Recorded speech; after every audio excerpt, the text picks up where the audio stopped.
Mr. President, do you think or believe that the security officer in the army's reaction to protesters has been harsh and over-aggressive at times? Saying harsh or aggressive is a subjective term. So it's better to talk about the policy of the government. We don't have any policy to be harsh, because all our policy during the last decade has been based on the support of the public in Syria. So cannot be against the public. If there's any mistakes committed by some of the personnel in any apparatus, could be dealt through the investigation committee that we formed during the last few months. But when you have instability, you may have some problems, you may have some mistakes in the street. This is in particular because of the numbers of people that have been killed over the last 8 months. Yeah.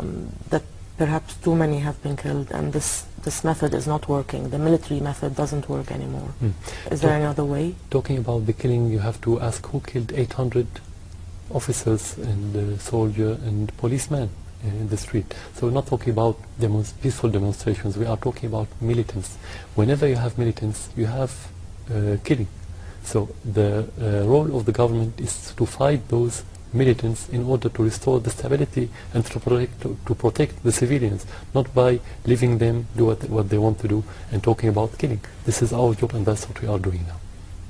As a father, as a citizen, how do you feel when you see Syrians being killed or dying in the country?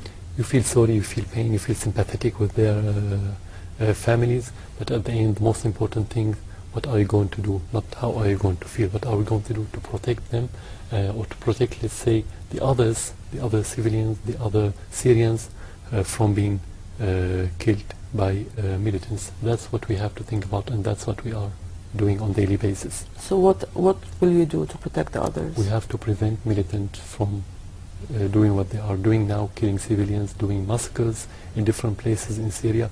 We have to stop smuggling armaments from outside Syria, from the borders of the neighboring countries.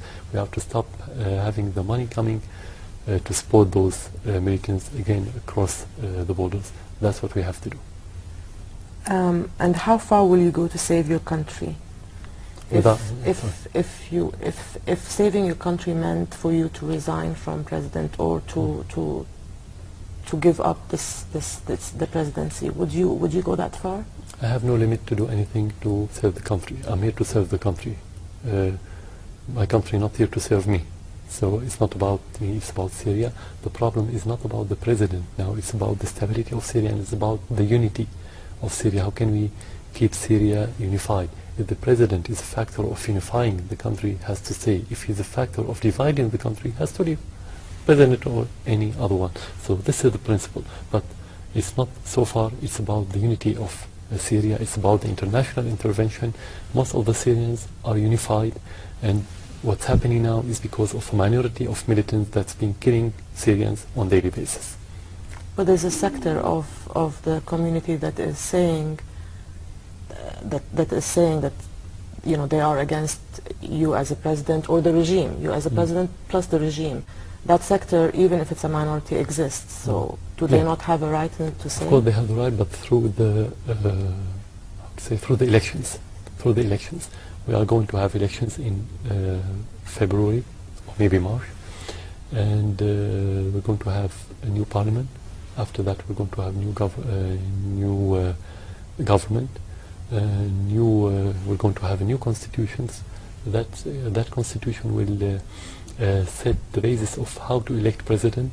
If they need president or don't need him, they have the elections. They can go. They can participate in it. The ballot boxes will decide who should be president.